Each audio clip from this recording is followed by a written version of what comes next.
What is up? So if you're here, that means you probably already got a copy of the journal in your hands, or perhaps you've ordered a copy and now you're waiting for it. Whatever the case may be, if you want to know how to make the most of your language journal, you're in the right place.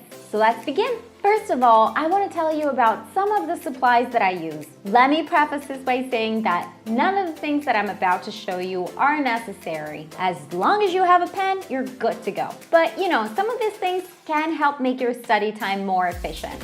So let's take a look. All right, you will definitely need a pen. Like I said, this is the one and only thing that you will need. I personally use a regular pen. I would avoid using Sharpies or anything that might bleed through. So whatever pen you choose, maybe test it out on one of the pages in the back just to make sure that it's fine. Another thing that I would recommend using would be either highlighters or colored pencils, especially if you're into color coding. I have been using these pastel highlighters and I love them. They help me memorize the language better, plus they make everything look prettier. I would also suggest you use 1 or 2 bookmarks.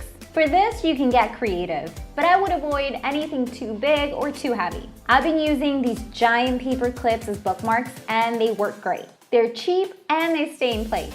So, these could be an option. I usually put one where the consistency tracker is, so it's easier to find, and one to mark the vocabulary page that I'm working on. And lastly, these little sticky notes. I use these for the review section. Don't worry too much about it right now. Later, I'm gonna explain to you how I use them. So yeah, this is what I recommend. And now that we're ready, let's find out how to fill out our language journal.